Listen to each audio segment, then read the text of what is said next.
All right, cool. So let's talk about week 8.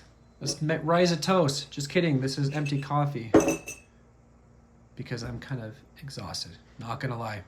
But self-care, right? We've talked about this. Week 8's all about SUDC assessment. So this should be pretty familiar to our content that we went over last week. But we're gonna talk about how alcohol use, substances impact being in the military. This could be through policy, how it impacts your readiness, how it impacts your ability to do your job. We'll talk a bit about dual diagnosis. We'll talk about doing ASAM assessments and referring to the appropriate level of care. Substance use, unfortunately, is prevalent amongst the military population and veterans. You might have noticed that in our talk about culture and stigma and things like that, that military members often suppress physical and psychological distress, almost in the form of drowning themselves. I could feel my trauma, I could have my back pain, or I could just drink.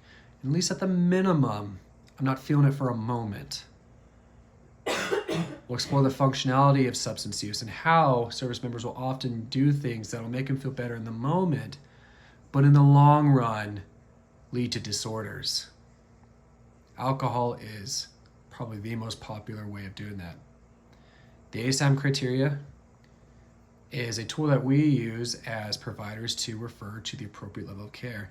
Not going to go too much into ASAM or substance use because there's plenty of training on some of that stuff. But the ASAM is essentially a tool that helps us disposition appropriately.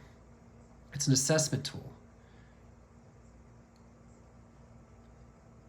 And the assessment consists of making effective diagnosis and placing that client in the right level of care. I've worked with service members who are 19 years old and they honestly just got in trouble because they were smoking weed. They did a random urinalysis and the UA popped hot.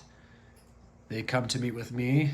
I do an assessment on substance use because the policy governs that they must be seen for an assessment following a positive UA. But there isn't any addiction. There's no impairment. It was just a dumb choice.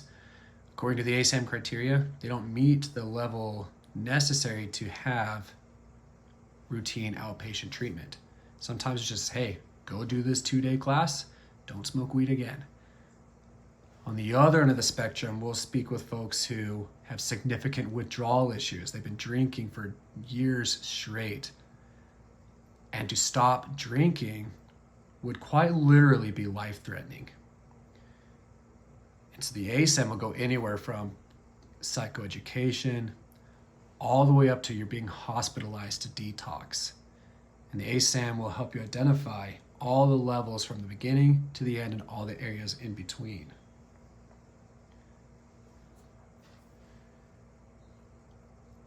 Dispositioning for the right level of care goes beyond the ASAM.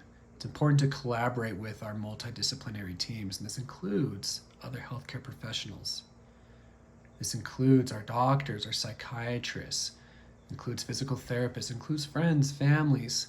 All the perspectives matters. It's important also to understand your goals. Substance use is a challenging condition to work through, and the proper use of evidence-based practice like motivational interviewing to identify what's going to help you change. How do I increase your motivation? How do I get you to want to change? What makes it worth it? Because it is hard. So we need to figure out your why. Dual diagnosis is a reality.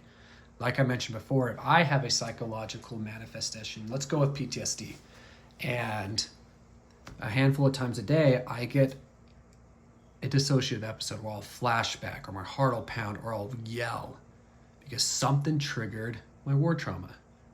I've learned that as long as I keep drinking alcohol, I can keep those symptoms down.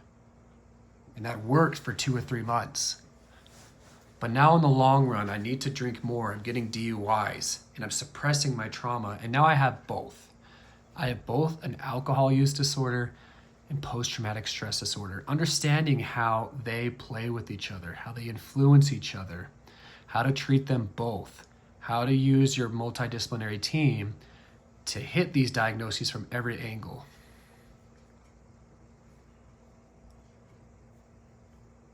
Assignment time. So cool. Your mission. Your team. You're going to do an ASAM assessment. I'm going to give you a case. You're going to use the ASAM assessment. I'll walk you through all this stuff. And you're just going to develop a treatment plan based off of the ASAM, their goals, all about relapse prevention. Some of you will just get very basic routine outpatient. Some of you will go residential care. Some of you might get detox. Who knows?